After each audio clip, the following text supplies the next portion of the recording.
All right, everybody, welcome back to the podcast. My name is Stephen. I'm Daniel.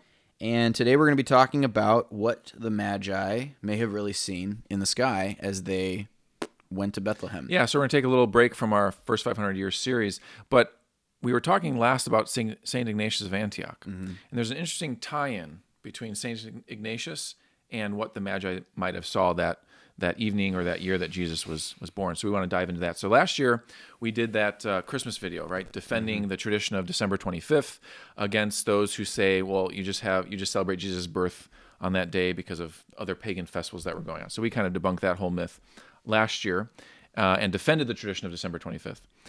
This year for Epiphany, we thought we'd do a video on Epiphany and kind of present perhaps a different birth date for Christ within the tradition of the church. Yeah.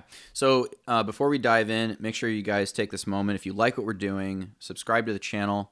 And ring that bell. Yeah, hit the bell so that you get a notification every time that we drop a video. So without further ado, let's dive right in. So, okay, birth narratives. So we have 4 Gospels, Matthew, Mark, Luke, and John. Yeah, so typically you'd think there'd be 4 birth narratives, 4 stories about Jesus' birth. Right, but there's not. So you have Mark's Gospel and John's Gospel.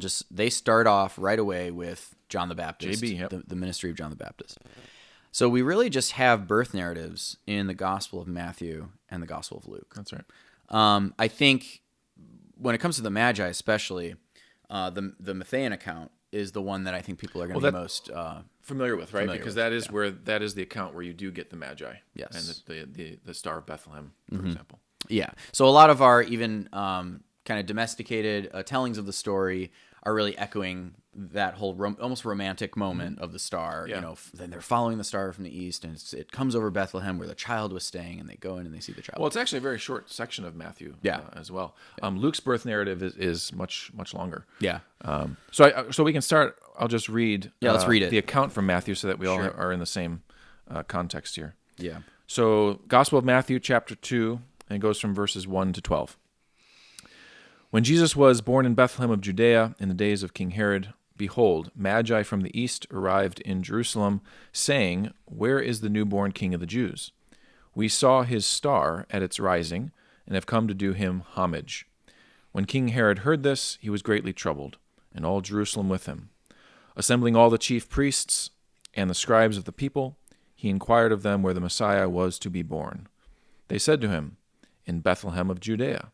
For thus it has been written through the prophet, quote, And you, Bethlehem, land of Judah, are by no means least among the rulers of Judah, since from you shall come a ruler, who is to shepherd my people Israel. End quote. Then Herod called the Magi secretly and ascertained from them the time of the star's appearance. He sent them to Bethlehem and said, Go and search diligently for the child. When you have found him, bring me word, that I may too go and do him homage. After their audience with the king, they set out. And behold, the star that they had seen at its rising preceded them, until it came and stopped over the place where the child was. They were overjoyed at seeing the star, and on entering the house, they saw the child with Mary his mother. They prostrated themselves and did him homage. Then they opened their treasures and offered him gifts of gold, frankincense, and myrrh. And having been warned in a dream not to return to Herod, they departed for their country by another way. Yeah, that's good. I think coming to that for the first time, let's say, really as a reader of the Bible, maybe you grew up going to Mass and you've been listening to this reading, you've heard the tales, you've watched movies, recounting it. But the first time maybe as a Catholic or a Christian just coming to the Bible and actually reading it for yourself seems pretty straightforward, right? There's a star, they follow it, they find Jesus. But there's so many weird things that are kind of embedded in there, like weird mysteries. I always thought this when I first started reading the Bible. I was like, I don't get it. So they see a star, they come to Herod and they say, we saw his star in the sky.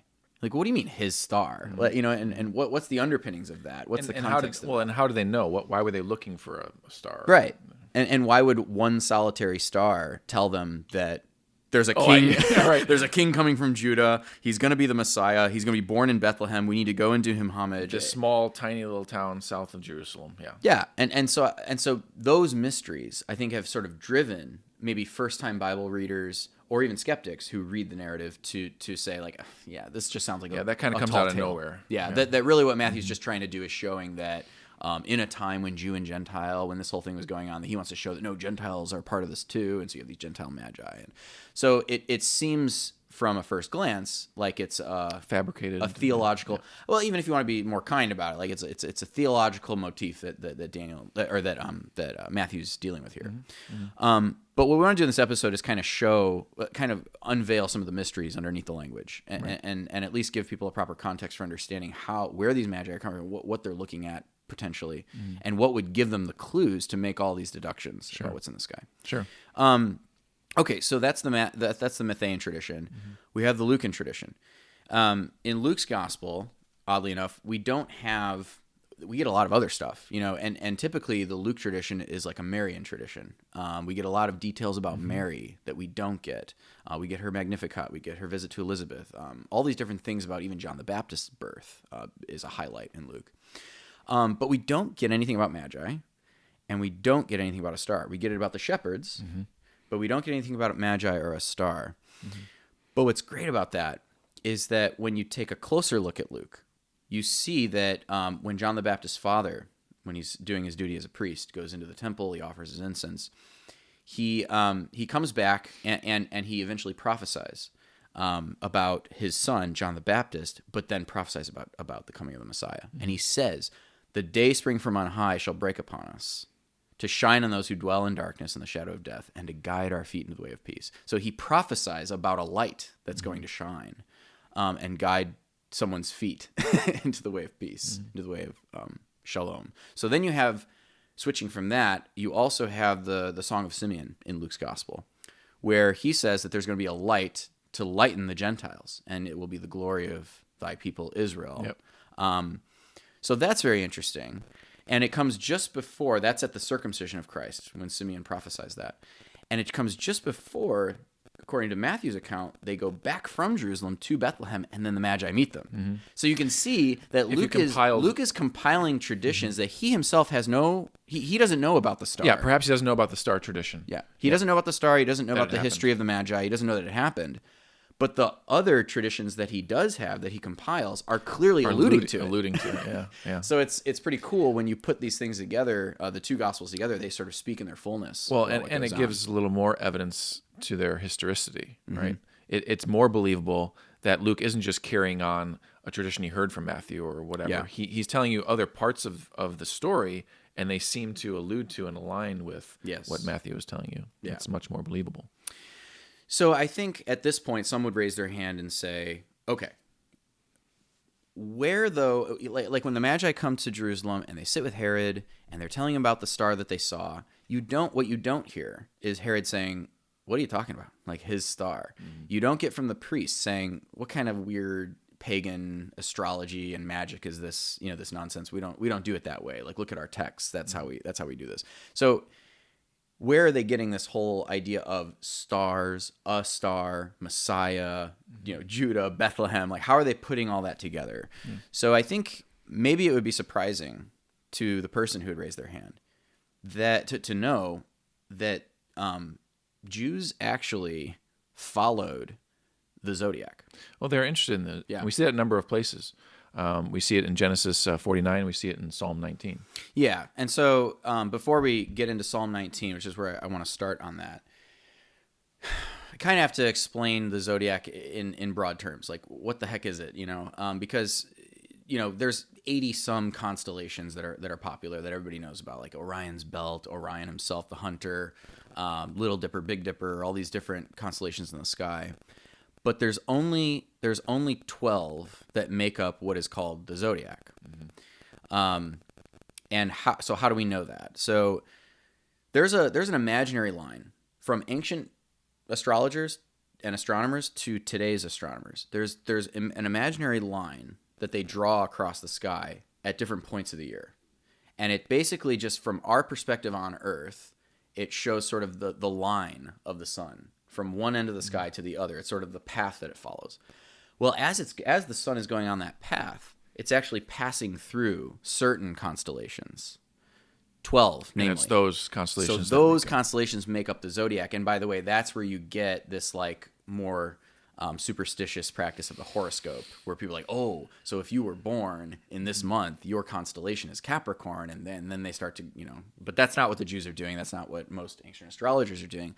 What they're doing is they're using the zodiac and the line across the sky to sort of ascribe meaning to certain events in history. It's like, Jupiter appeared here in this constellation, and that constellation signifies war, and so then now there's going to be a great war. So they would use it to sort of prophesy about political events.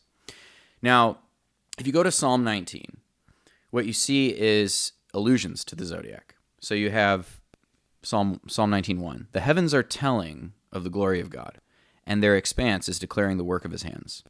Day to day pours forth speech, and night to night reveals knowledge. There is no speech, nor are there words. Their voice is not heard. So he's saying you don't hear anything from them, but what you do get, here's verse 4. Their line has gone out through all the earth, and their utterances to the end of the world. In them he has placed a tent for the sun, which is as a bridegroom coming out of his chamber. It rejoices as a strong man to run his course. Its rising is from one end of the heavens, and his circuit to the other end of them. And there's nothing hidden from its heat. So in other words, the sun is being traced through the constellations, Yes. right? Through the zodiac. Yeah, and he's saying that this, the book of, we would call it the book of nature, the book of the cosmos and the expanse of the heavens is actually talking and revealing the glory of God. Because the next verse then goes into, and just like that, so does the law of the Lord do the same thing. So the Psalm 19 is making a connection between the movements of the sun and the zodiac and the constellations, through the constellations, with what's going on. That it was in the indeed law. God's plan to speak through creation. Right. Now, when you go back to Genesis 49, you'll notice there's 12 zodiac constellations. Well, it didn't escape the Jews that there's also 12 tribes of Israel. So there's this great scene in Genesis 49 where Jacob is dying, and he calls his 12 sons in, and he gives them his final testament, each one of them. And in each one, you can kind of see the symbolism of the zodiac showing up. So when he talks to, Judah is a lion. Well, that's Leo, the constellation Leo. Issachar is a donkey, and Naphtali is a virgin deer, so that's Virgo. Yep. So you kind of get all of the imagery of the constellations right there, and so this sort of becomes a kind of a code book in a way. I don't want to say like a Bible code book, but you know what I mean. It's kind of like a roadmap for Jews to then pay attention to the zodiac, to ascribe meaning to it, and to prophesy. And the tradition of the interest of the ancient Hebrews in the zodiac actually continues and becomes more acute with the rabbinic tradition. So we start to see actually in the archaeological record, starting really in the 4th century, almost AD, right? Yeah, almost all the synagogues that we're discovering in Palestine have mosaics of the zodiac now, either So on weird. the floor or on the wall, wherever it may be. But there's multiple synagogues now that have been found with the zodiac. But it's not just the interest in the zodiac. There's all of this language in the Old Testament of stars and just celestial bodies in general, sun and moon. You think of some of the famous prophecies. Malachi speaks of the Sun of Righteousness, S-U-N. Yeah. So the question is not why are the Jews looking up to the skies, or not why are the Magi looking up to the skies, but it's obvious why they should be looking up to the skies. Yeah, like why wouldn't they? By the time Why you wouldn't get they to, be yeah, like why looking wouldn't up they to be? the skies? Right. Because obviously outside of Hebrew tradition is this long-standing tradition of astrology, but the Hebrews had it as well. Yeah. And then you start to see all these prophecies replete and couched in all of this celestial language. Yeah. Well, so then just to run through a couple of examples. I mean, there's a plethora of examples, but I mean, even as early as Abraham, he says, "I'll make your descendants as the stars of heaven." Joseph in the book of Genesis, he has that dream in Genesis 37 where he sees himself as a star that all the other stars of heaven pay homage to. Yeah. And Joseph for the the Jews was kind of a messianic figure. Yep. So you start to almost see this conjunction of star language with Messiah expectation. Well, absolutely. So in Numbers 24:17, it says, "I see him, though not now. I observe him, though not near. A star shall advance from Jacob, and a scepter shall rise from Israel. That's incredible. Okay, so a clear messianic, and this didn't escape non-Christian Jews either. I mean, non-Christian Jews were also expecting a star figure, or some kind of sign, right? And I mean, you look at, for example, the Bar Kokhba revolt in the 2nd century. So there's this Jewish revolt against the Romans, and they see Bar Kokhba as the Messiah. The Jews do. Well, his name means son of the star. Son of the star, yeah. Okay, so the Jews were very much aware of the celestial language being used for the Messiah. Right. And then you have Isaiah chapter 9. This is a really famous prophecy. But he says, Isaiah 9:2, the people who walk in darkness will see a great light, and those who live in a dark land, the light will shine upon them. Verse 6, for a child will be born to us, a son will be given to us, and the government will rest on his shoulders, and his name will be called Wonderful Counselor, Mighty God, Eternal Father, Prince of Peace. There will be no end to the increase of his government or of peace on the throne of David and over his kingdom, to establish it and to uphold it with justice and righteousness from then on and forevermore. Yeah. There's nothing more messianic than that. That's like the quintessential messianic verse. Yeah. Another one is also from the prophet Isaiah, chapter 60. Arise, shine, for your light has come. The glory of the Lord has dawned upon you. Though darkness covers the earth and thick clouds the peoples, upon you the Lord will dawn, and over you his glory will be seen. Nations shall walk by your light, kings by the radiance of your dawning. Yeah, and so you can clearly see that there's a growing association of star language with messiahship. So that association is pretty early in the texts. But when you come to the later period, like after the Jews are exiled by the Babylonians from Judea and taken captive to Babylon, if you go and read the book of Daniel, you see that Daniel, who himself is an Israelite, he gets promoted in the kingdom, and he's actually made head of the astrologers of Babylon. Now that's very interesting, because the whole book of Daniel, if you're familiar with it, is really a book where Jews, Israelites are sort of, they're not shy about warding off like paganism. Like, we're not doing what the Babylonians do. Like, I will not worship your gods. Like Shadrach, Meshach, and Abednego in the fire. Daniel in the lion's den. I won't worship your image. I won't worship your gods. So it's very interesting that this is one instance in Daniel chapter 5, verse 11, where he's made head of the Babylonian astrologers, and he doesn't say a peep. It's not a problem with it. Yeah. So he doesn't have a problem with it, with showing again that there's actually commonality between the Israelites and Babylonians in reading the signs of the sky. Now, that brings us to the great prophecy of Daniel. So Daniel chapter 9, verse 24, it's called the Weeks of Days prophecy, and this is well known in the ancient world. But Daniel actually predicts the amount of years, by and large, from the time of rebuilding Jerusalem and the temple to the time that the Messiah would come. Let me just read it real quick. Yep. So, 70 weeks have been decreed for your people and your holy city, to finish the transgression, to make an end of sin, to make atonement for iniquity, to bring in everlasting righteousness, to seal up vision and prophecy, and to anoint the most holy place. So you are to know and discern that from the issuing of a decree to restore and rebuild Jerusalem until Messiah the Prince, there will be 7 weeks and 62 weeks. It will be built again with plaza and moat, even in times of distress. And then after 62 weeks, the Messiah will be cut off and have nothing. And the people of the prince who is to come will destroy the city and the sanctuary, and its end will come with a flood.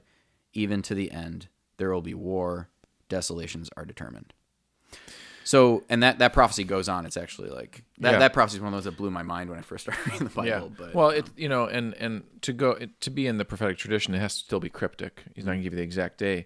You don't know when Daniel, the start date of Daniel is, or the end date is, but you have a general idea. Yeah. That within the next 400 and some, 500 years, whatever, expect some kind of messianic figure, and it didn't go past the Jews, and it didn't go past even the Gentiles of the day. Yeah. There was this sense in the ancient world in the age of Augustus, we call it, of a coming Prince of Peace, of a coming ruler, a coming king. A lot of the Romans saw it as Augustus, in fact. Yeah. The first Roman emperor. But there's this angst and this expectation that somewhere in this period, this ruler that everybody's talking about is going to come, right? Even Josephus mentions it. Yeah, but isn't it really interesting that Daniel, acting as head astrologer in Babylon, is also the one who comes up with the amount of time from this time to the Messiah, and that's a very strange prophecy. Like when you read the rest of the Old Testament about the prophecies of the Messiah, it doesn't specify how many years, weeks. Right? So that's a very bold prophecy coming from the book of Daniel. But I think it's just interesting that he's head of a cohort of Magi, and they're able to sort of predict a time frame within which the Messiah is going to come. And remember, if you're watching our series, you saw our episode on the two temples, on the temple secrets. This is that era where after Zebulun, rebuilds, or I'm sorry, Zerubbabel. After Zerubbabel rebuilds the temple, I guess you could say that's about the time that Daniel's prophecy is going to start off. But this is also the time when you have that dark age in Israel's history where you don't have the Holy Spirit, right, moving. So by their own admission. Yeah. And so then you actually get, when you 400 years are going by, once you get to the time of Herod the Great, you do have this little moment in Josephus where he mentions that Herod caught wind that the temple priests, somewhere around like 27 BC, they're actually guessing, based off of Daniel's prophecy, when Herod was going to die and the Messiah was going to come. And Herod catches wind of it and he kills all the priests and stuff. But isn't it interesting, again, that this prophecy has such weight, and this is during that period when when I want to pick on something that you said there. You kind of alluded to it, was that with the prophetic voice gone, there's a focus, an energy that's now put into texts. Yeah. Within ancient Judaism, they're really trying to study their texts, hone in on either the law or the prophets. Right, the Pharisees, the scribes, law, and the prophets. The Sadducees, more the law. Okay, but there's also Jews, or ancient Jews, Second Temple Jews, who are still focused on the sky. Yeah, and you get a sense of that, a glimpse of it, again from the Essene community. We've talked a lot about the Essenes, because there's multiple documents that have been found in the Dead Sea Scrolls, and one in particular, 4Q 318, is it, that literally traces out the movements of the moon through the zodiac. So we're used to the sun, the ecliptic sun through the zodiac. They're also tracing the moon's movements through the zodiac as well. So there's clearly an interest still among the Second Temple Jews, especially the Essenes, of looking up into the sky and tracing the times and the seasons and the signs. Yeah, and so this is just in the air, folks. I mean, every civilization in the ancient world is practicing some form of what we would maybe call astrology, but it's kind of a mix. It's astronomy, because they're obviously figuring this stuff out. I can't personally figure out the movements of all this stuff in the sky. Well, modern man is so attuned not to look up, right, that we don't, and we have no idea what's going on up there. Right, we just assume that our calendar just dropped down out of heaven. Right. But there's a lot of work that goes into this stuff. Well, it did drop down out of heaven. Nice. There's a lot of work that goes into this stuff, and the only difference between them and us is that they ascribe meaning to these movements, and we don't, because we're modern people. We're more sophisticated, right? Yep. So that's what brings us to St. Paul, though, because that's St. Paul's argument in Romans chapter 1, when people are saying, what about the people who've never heard of Christ? What happens to them? What do we do? And that's even a philosophical problem for Christianity today. What about the man on the island? But see, this is why I love that verse, because that's Paul being a Hebrew of Hebrews. He calls himself a Hebrew of Hebrews. He's being truly Hebrew in that sense, in saying he's textual, but he's also about the cosmos. He's also looking up into the sky and discerning the seasons and the times. And it's interesting also because he says that the silent signs of the celestial bodies was for the nations. In Deuteronomy 4, in fact, God gives the nations over, it says, to the sun, the moon, and the stars. Yep. Okay? So those celestial bodies were created to signal something to not just Judah, not just Israel, but to the whole world. Yeah. And so we should expect that those outside of Judah and Israel would understand something from looking up in the sky. Yeah. And St. Paul is alluding to that in Romans 1 and Romans 10. Yeah, and remember that in the book of Genesis, when in the creation narrative, when God creates the sun, the moon, and the stars, he literally says, so that it will be signs. Yeah. It will be for signs, for seasons, for times.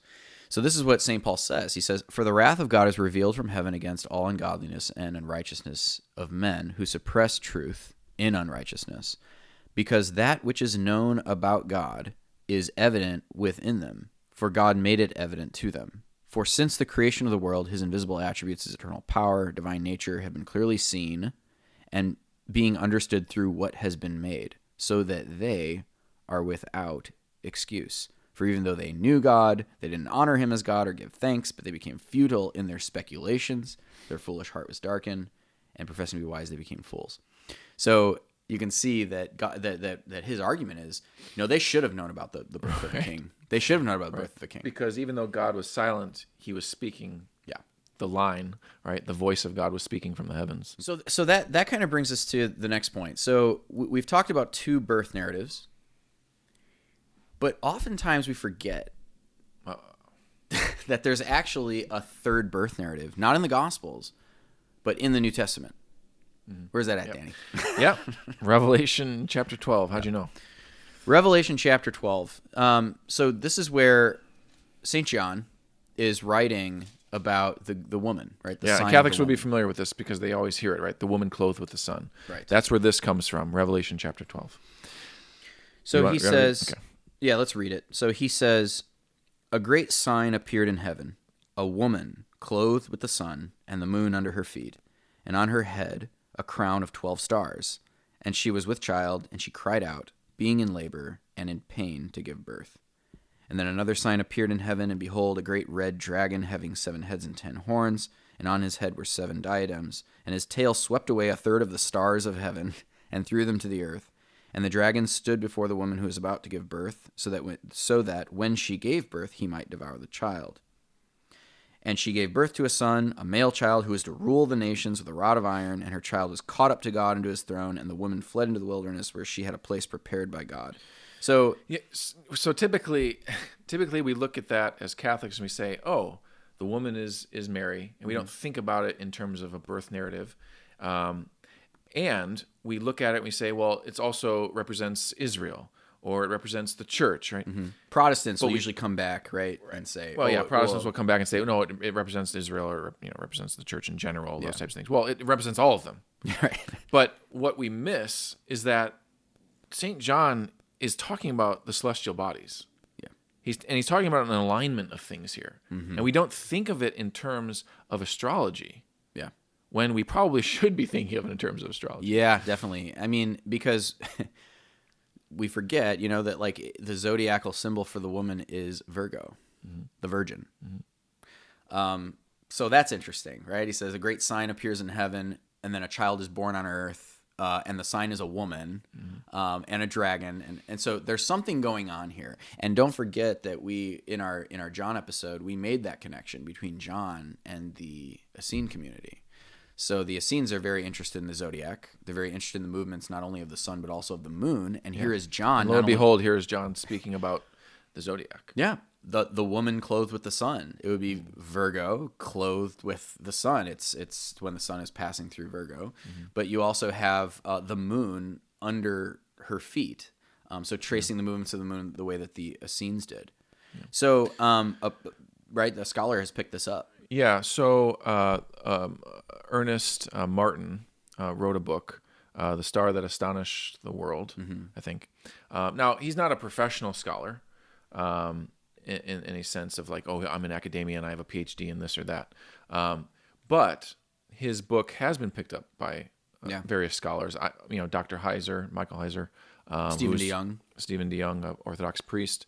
There are scholars who have picked up his book and really enjoyed it and given credence to it. Yeah. That's not to say that Martin can't stand alone, because after reading his book, I too really enjoyed and thought his arguments were really well thought out. But his thesis is very interesting because for all this time, scholars have wanted to date Jesus' birth to like 6 or 7 BC. And they do that because they think they have to. They do that because they think that King Herod died in 4 BC. So the birth of Jesus is dependent on when Herod dies, right? Because obviously Herod has to be alive when Jesus is born, okay? Because Herod is obviously a part of the birth narratives.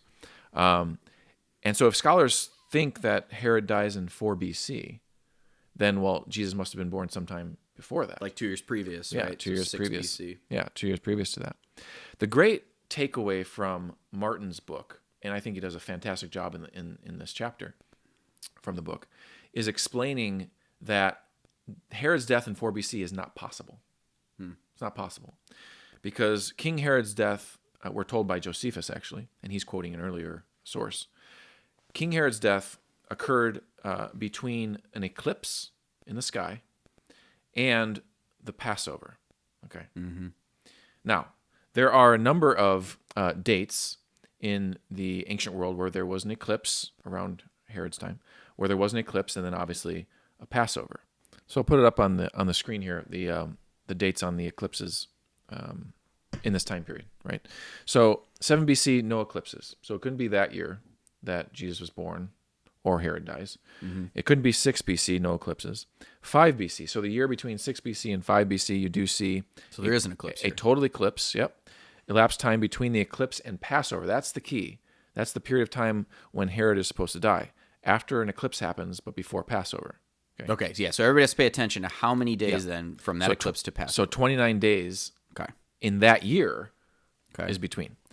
The great feat of Martin in his book is to show that 29 days, it's not possible for all the events that Josephus recounts to occur within those 29 days. I mean, we're talking about the recounting of Herod being sick and how multiple different remedies were tried on him to get him feeling better, right? Trips to Jericho and back, trips to this city and back. He went to the baths to see if he can recover there. So you have to allow, you have to allow certain days for all these remedies. He's sick, he's dying. They're going here, they're going there, they're bringing in people, all these things. So we're looking for a year then that there would be an eclipse, longer time, right? Well, especially because when Herod dies, traditionally you have a 30-day mourning period. Yeah. And you have a procession, a royal burial, a procession, an embalming, a movement from Jerusalem to Jericho. So all this stuff, it's really hard to fit it into a 29-day span. So if we look back at the chart, or at the dates here, 5 BC, another total eclipse in September. 4 BC, a partial eclipse there. 29 days again. So not enough time for all this stuff to happen. And it has to be close, by the way. So it's close enough in time to where Josephus can say, and after that there was Passover. Yeah. So it can't be like a long time. It can't be a long time. Okay. Right. So that excludes the 5 BC. 4 BC, too short a time, 29 days. Then you come to 3, 2, 1. No eclipses in 3 BC, no eclipses in 2 BC. So it can't be those years. The only other year it could be would be 1 BC, the death of Herod. And there's a total eclipse. Yep, there's a total eclipse that year, not just a partial. Total eclipse of the heart in 1 BC on January 10th, which then allows, as it says, 12 and a half weeks until the next Passover, which is enough time, but close enough in time to associate both events, because that's what Josephus is doing. He's associating the eclipse and then the Passover, okay, and the death of Herod between those times. So there is enough time in 1 BC for the death of Herod. So a lot opens up if we can date Herod's death to 1 BC, which I think Martin does a good job of showing is very possible. Yeah, that's great. Yeah, well, because now the Gospels make sense. So before this, scholars would look at the Gospels and say, well, the dates don't really line up. They're all messed up because Jesus had to be born in 6 BC or 5 BC. And if that's the case, well, then how could he be in his 30th year, all that stuff, right? Yeah, because there's a movement, another movement in the heavens that is important, and that is where you have in the Jewish month when Jesus dies. John specifically says that it happens on a Passover that coincided with a Sabbath day. The only date that you can get close to where Jesus dies, and get that where a Passover coincides with the Sabbath is 30 AD. Yeah. But if you were to date Herod's death to 1 BC, and you were going to say that Jesus was born probably in 3 to 2 BC, now the Gospels actually do historically line up with how they date things. Yeah, because they also say, the Gospels say that Jesus began his ministry in his 30th year, and that his ministry lasted 3 years. So it's you got Jesus starts at the age of 30, dies 3 years later, and that 3 years later has to coincide with a Passover that falls on a Sabbath, which is 30 AD. So you're looking at 3 BC for a birth then. Yeah. 27 AD for the beginning of Jesus' ministry. Right. And 30 AD for his crucifixion. Yes. Now everything starts to line up. As long as you can date Herod to 1 BC death, now things start to line up. So there's always been obviously it's like almost ad nauseum at this point, hypotheses about what the Magi saw in the sky, and the variable that is killing you at that point is, well, what year is Jesus really born? Obviously, like, how do we narrow down what year Jesus is born? And that's why even one of the great astronomers at the Vatican Observatory today, there was an interview with him where he said, like, there's so many astrological events or astronomical events from the period of like 7 BC all the way to 1 BC that, like, it's kind of like take your pick. Yeah. But with Martin's thesis, now we can start to play around and say, well, what was going on in 3 to 2 BC? 3 to 2 BC. And what was going on is what he would say is an explosion of astronomical events going on in the sky that no one could have missed if you were an astrologer. Right. If you were looking at if you were a civilization that was tending toward looking at the sky. Yeah. We're not that civilization. They were. They were looking at the sky, and they wouldn't have missed any of this stuff. Yeah. So there's all kinds of stuff going on from 3 BC to 2 BC, which we can run through. Yeah. So dare we? Let's do it. So I'll put up on the screen here what we're going to talk about, but we have to, viewers, remember, we marked out 2 things that are going on. Yeah. Zodiac things that St. John is speaking of. So John's looking in at Revelation 12. John's looking at constellations. Matthew's looking at a star event. Yeah. And Luke is probably alluding to a star event. So there's 2 separate things that are happening. So let's first look at what Matthew may be speaking of and Luke might be alluding to. So you see in this chart, in 3 BC to 2 BC, some wacky things are happening with 2 very important lights in the sky. Mm-hmm. Jupiter, which to us is the planet, right? It's known to the ancients as the king planet. Jupiter was the king god. Mm-hmm. They named the planet Jupiter for that purpose. That's pretty ubiquitous, right? That's not just it's all across like the board. The Romans. No, it's like the Babylonians, the Persians. Across the board, Jupiter is known as a king star. Regulus Jupiter is known as the king planet. Mm-hmm. Regulus rulership is known as the king star. Mm-hmm. What do we see happening here from 3 BC, September, all the way to May 2 BC? 3 separate times where Jupiter, the king planet, is crossing Regulus, the king star. Mm. And they're coming to a point where they're almost conjoined. To the naked eye, they would seem conjoined to make one large star. Mm-hmm. So there's a conjoining of Jupiter and Regulus that happens 3 different times in 3 BC to 2 BC. Hmm. And what's great about this is that with modern technology, it becomes even more ridiculous and unbelievable.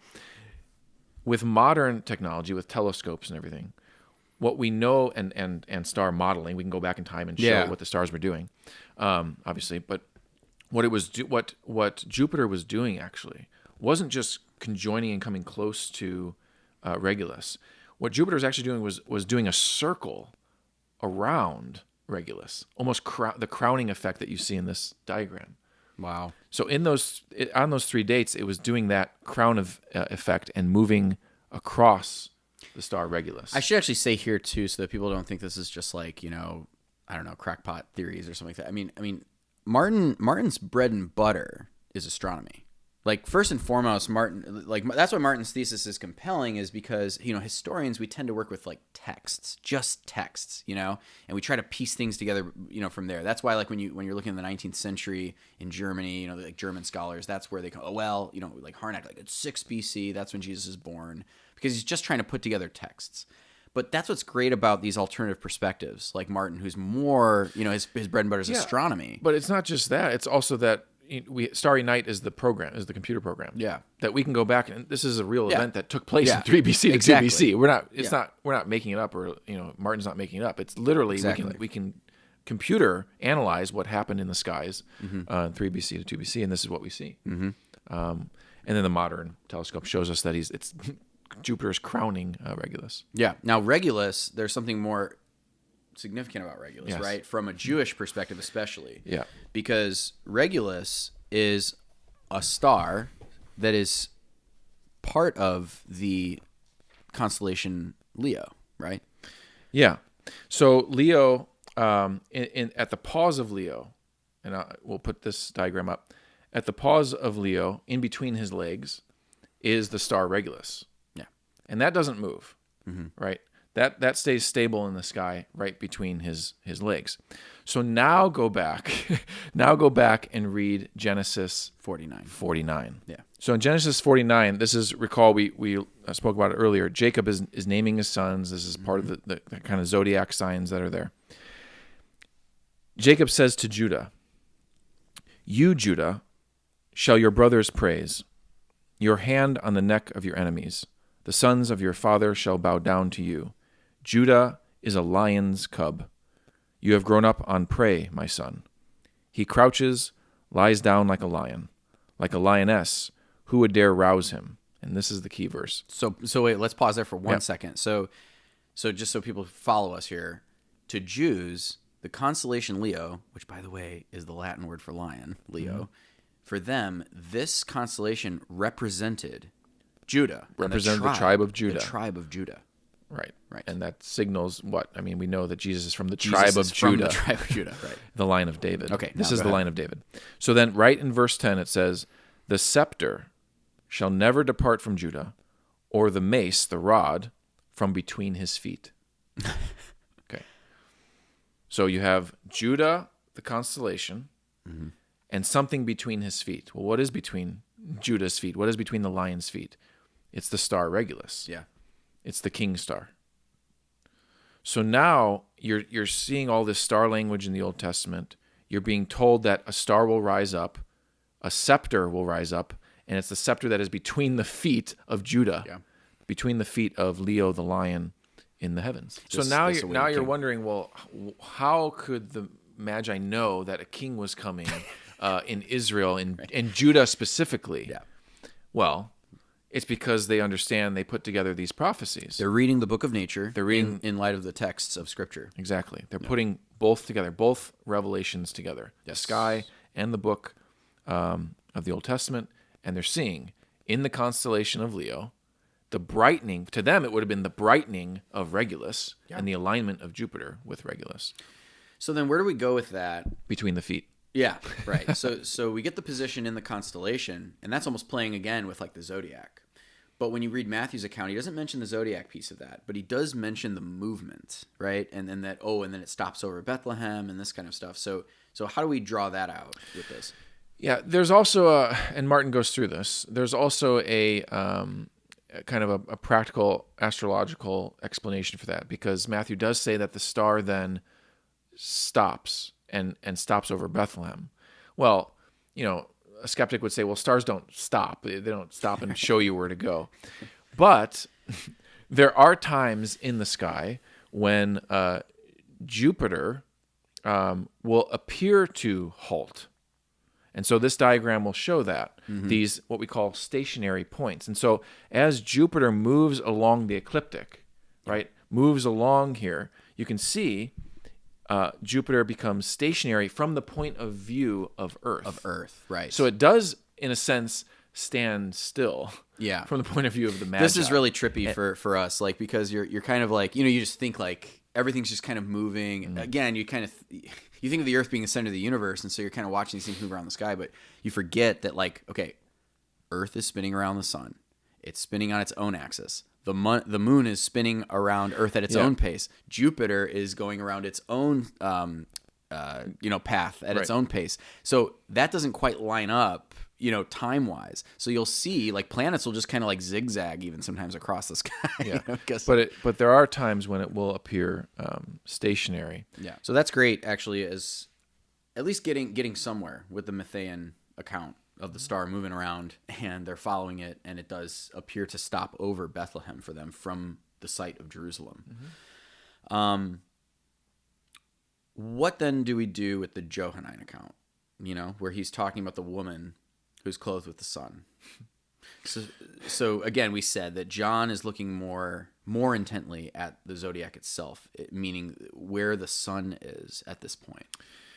So again, it just so happens that in the year 3 BC, September 11th to be exact, September 11th, 3 BC, if you were looking at the constellation Virgo, which is the constellation of the Virgin, the sun would literally be in her belly area, in the midsection of Virgo. At the same time that Leo's on top of her head and Jupiter and Regulus are aligning. Right. So in that same month, because remember September 14th, that Jupiter and Regulus are aligning above her head. But while that's going on, in her belly, the sun is moving along its ecliptic. This is the time that the sun on its path in the ecliptic is actually passing through Virgo, right? And specifically in her abdomen area. So this is where you get a woman clothed with the sun. But this is also where you can pick up on the language of the Son of Righteousness. S-U-N, the Son of Righteousness prophecy, being born of the woman, pregnant. Right, the sun is moving through her midsection. Right. At this time on September 11th, 3 BC. And what's great about this is that when you look at the position of these constellations near each other, like you said, yes, you have the Lion of Judah positioned on Virgo's head as a crown almost, right? And then you have this woman who's clothed, with the sun, but also crowned with 12 stars, the 12 tribes, right? So you have. Just from that, right? If you're an astrologer, especially if you have Jewish leanings, you're going to look at that and say, we have a king, Regulus, who's going to be born of the tribe of Judah, who's going to be born of a virgin who also, at this time, has the moon under her feet. Yeah, don't forget about the moon, because John mentions the moon. John mentions it just so happens that it is on that day, September 11th, 3 BC, that the sun, when the sun's in the midsection, the moon then will appear at Virgo's feet for like a period of, I don't remember how many, it's like 70 minutes or something. Yeah. So there's like a period of time at which all of these things come together. I think it's in the evening, like from 6:30 to 7:45 or something like that at night. Yeah, that you'll see the moon start to take its place. And don't forget too that next to Virgo in the sky is another constellation that's not part of the zodiac, but is one of the largest constellations. I think it's the largest, is Hydra. And that's the dragon. That's the sea snake. The sea serpent. Yeah, and so then you do see that in Revelation 12 So you see that in Revelation 12. So again, it's like all these centuries that I think astrology as an art, as a practice, kind of fell out of use, right? So then we come to these texts in John's Revelation, and we're reading them potentially extracted from the astrological context and the astrological dimension. And so then people start, coming up with these wild theories about what this is, what that is. But it's very possible that really John's Revelation and parts of it might be the earliest account that we have of Christian astrology. Yeah, absolutely. So we began this episode mentioning Saint Ignatius. Yeah. And how he's tied into all of this. So let's open up Ignatius. Oh, look, it's right here. Iggy, our Bishop of Antioch. And why don't you read for us that section? This is from his letter to the Ephesians. Yeah, Ephesians chapter 19. So listen to this one. Listen quite closely. And remember that Ignatius has a direct line to John. Okay, so he's going to come from that kind of revelation context. So he says, "Now the virginity of Mary and her giving birth were hidden from the ruler of this age, as was also the death of the Lord. 3 mysteries to be loudly proclaimed, yet which were accomplished in the silence of God. How then were they revealed to the ages? A star shone forth in heaven brighter than all the stars. Its light was indescribable, and its strangeness caused amazement. All the rest of the constellations, together with the sun and the moon, formed a chorus around the star, yet the star itself far outshone them all. and there was perplexity about the origin of this strange phenomenon, which was so unlike the others. Consequently, all magic and every kind of spell were dissolved. The ignorance so characteristic of wickedness vanished, and the ancient kingdom was abolished when God appeared in human form to bring the newness of eternal life, and what had been prepared by God began to take effect, and as a result, all things were thrown into ferment because the abolition of death was being carried out. Mic drop. So a few different things we can point out there. Yeah. I always loved this verse because I was always focused in on the three hidden mysteries that the devil does not know about. Yeah. Okay. And it says that those three mysteries were proclaimed in the silence of God. Now remember what we said. The prophetic age had waned, and the prophetic word, the voice, had waned. Mm-hmm. But God was still speaking to the nations in silence. Now, how could he do that? Through Psalm 119. Psalm 19, literally. Yeah. Through Psalm 19. 19:1. Yeah. Through what has been created. Yeah. Through the heavens and the signs that are in heaven. So there is a silence in God. So Ignatius is marking out that God was still speaking in silence, and the devil didn't get it. Mm-hmm. Right? The devil's head's in the ground. Okay. Yes. And I love that because the devil, when the devil meets Jesus in the wilderness, and he tempts him, he can quote scripture like the back of his hand. Mm-hmm. He starts quoting the Psalms. He starts alluding to certain Psalms as well. You can tell that Satan, frighteningly enough, has a deep knowledge of scripture. So Satan is looking down, mm-hmm. trying to figure out what is God up to. But because he's looking down, he missed it because he was never looking up. Meanwhile, the astrologers and the astronomers and the Jews and all these nations are still looking up at the sky. Yeah. What shocks me in Ignatius's passage here is that he mentions the virginity of Mary. And he takes that like as a central point. Like that's one of the central mysteries that is kept from Satan. That Satan did not see. He did not recognize. Which is great because it's not just Virgo is like, she was a virgin, now she's clothed with the sun and has she's pregnant with a child, so now she's like no longer no, she's still a virgin, clothed with the sun, and she's giving birth.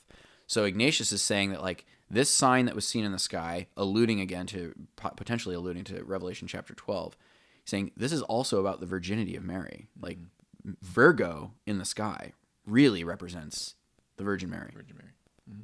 Yeah, and then the other great thing here is that he's marking out the two events to notice. It's not just the star. Yeah, it's also the constellation. So he's marking out two things here mm-hmm.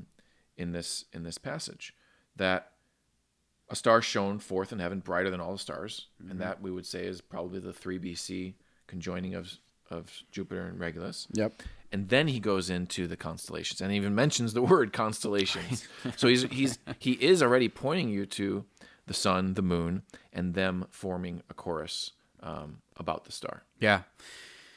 Yeah, I love it. I think if we're going to have like a kind of a Catholic takeaway on this one, there's something that we've kind of done to the Christmas story in general. And we've allowed it to be domesticated, to be romanticized to the nth degree. We all love the songs still. I'm not saying, don't sing the songs, but, you just think like, away in a manger, no crib for a bed, this kind of stuff. It's very sentimental, romantic. But when we do that to the nth degree, we miss the point of what was really going on. And Ignatius gets it. This is language of war. God is coming out to do battle. Mm-hmm. Like that's what the scepter is all about. All this language about dominion and scepters and rods and rulership and kingship and all these things. We're talking about a warrior. Yes. We're talking about a warrior here. And what's very interesting is that there's an ancient text called the Revelation of the Magi. And it's a text that is written from the point of view of the Magi. It's one of the apocryphal kind of narratives in the Christian tradition, which scholars will date to maybe the mid-2nd century. So it's an early text. But it's in that text where the star is actually thought to be the Christ child, pre-incarnate in some form. Like a sign. Right? In Christ's present form, okay? Mm-hmm. And it says in the text that the star appears to the Magi while they're in the east, but it appears to them in a pillar of light. And in that pillar of light, the Christ child leads the Magi basically to himself in the manger in Bethlehem. And then the pillar of light leads them back to where they came from, to their own country. To me, in my mind, immediately what came to mind was Exodus. Mm-hmm. In the story of the Exodus, the Jews, the Israelites leaving Egypt, what happens? It says that a pillar of light or a pillar of fire led the Israelites out of Egypt. Mm-hmm. And it says in the midst of that pillar was the Lord. More specifically, in the midst of that pillar was the angel of the Lord. Yeah. And it was the angel of the Lord who not only led the Israelites and the armies of Israel out of Egypt, but it's also that pillar that led them in battle. Yeah. When they were moving into the promised land. Yeah. Yeah. It's also like that great commander that shows up and they're like, are you for us or are you for, and he's like, I'm a commander of the armies of the Lord. These are what we call Christophanies in the Old Testament. Appearances of the omnipresent Christ, the omnipresent Son of God, who is appearing as the warrior king, the vice regent of God the Father. Yeah. And this story of the Magi from the 2nd century is picking up on that and alluding to that the one who's coming to you is the warrior, who's going to bring judgment, mercy, but he's going to bring judgment first. Yeah. And he's going to judge the nations and have dominion. Yeah, this is the story of the warrior God coming to his people to do war with the powers and principalities of the world in his way. Humbly first, humbly in a manger first. Yeah. But this is the beginning of the battle. And look, the principalities and powers of the world, it doesn't escape them that there's a war going on. Herod immediately takes to violence, and he starts slaughtering all the babies of Bethlehem to find this kid. But you also have Satan, right? All of a sudden, when Christ begins his ministry, you have like demonic possessions left and right coming. We know who you are. We know what you're up to, and then ultimately putting him on the cross, thinking that they're going to get rid of this king. But then it becomes the instrument of redemption. But not just with the war on Herod, like the war on Satan. But this is the beginning, now looking back as a historian, like hindsight being 20/20, and watching providence move through history, what we're seeing here is the beginning of God dethroning Caesar. And Caesar himself doesn't even know it. No, but this is why the church in her wisdom, notice all the readings before Advent and even during Advent, they have to do a lot with what? The second coming. The second coming of Christ. Yeah. So as we anticipate and remember the first coming, we're anticipating the second. Yeah. The rulership of this king who's going to reign over the powers of darkness. It's incredible to think about that, to think that in just like 3 to 4 short centuries, you're going to have Christianity being the official religion of the Roman Empire. Exactly. And we'll mark that out. We'll trace that out. But this is why I've always thought, just on a personal level, why I always thought that the best mood of Christmas is that kind of melancholy mood. Yeah. Let all mortal flesh keep silence. silence. the mood of a healthy fear of the Lord. Yeah. Because it is much more fearful. Take Easter, for instance. Easter is this really joyous, the high celebration of the church, right? Easter is the church's feast. The resurrection, the ascension, all those things. And it's this joyful thing because we're talking about the resurrection, and Jesus is kind of leaving us in the ascension, okay? Right. But you have to think of Christmas in terms of the Lord coming to us. Yeah. That is very frightening thing. Perhaps more frightening than him going away from us. Yeah. But the thought of him coming back to us is what's frightening. Yeah. And so that's why Christmas, even the secular Christmas songs that take a melancholy kind of tone, I've always loved those because I think that's the proper approach of Christmas and Advent, this penitential season of Advent, and moving toward Christmas almost hesitantly and very carefully, because the God of the universe is being born. Yeah, like what child is this? Mm-hmm. Even that's a great one. I love that. But I think the Eastern churches do a great job of this. In couching a lot of this in warrior language. Like if you I mentioned before, my wife's Greek, so I've gone to like the Greek Easter services, and it is very powerful when they come in and they say, like, Christ is risen, and then everybody say, like, truly he's risen, and they're shouting it, like, back and forth, and then the priest will sort of ad-lib it, and he'll just say, like, Christ has trampled down death by death, he's done this, he's done it, and then people are like, truly he's risen. It's this it's like a shouting in triumph that something has been defeated. And even the iconography of the East, where Christ is trampling down in Hades, the doors of Hades, and the locks are broken, and he's pulling out Adam and Eve and all the prophets. This is what it's all about. That's really what this is all about. When Christ comes to us in the flesh, he's coming as the great warrior king who's going to atone for the sins of the people, as has been prophesied. And so the Magi are these people who are putting these things together. And not just the Magi, but just the Jews as well. They're looking at this stuff. Like, even when Herod brings the Magi in, he asks them, well, when did you see the star? But then it says he brings in his own priests and asks them, where's this child to be born? They say, oh, it says in Bethlehem. So they're putting all the pieces together, together. Yeah. Well, so at the end of the day, what did the Magi see? Yeah. The answer is, well, they saw a lot of different stuff going on. If we can date this thing to 3 BC, 2 BC, and then to Herod's death to 1 BC, all of this kind of astronomical stuff is happening in the skies in those years.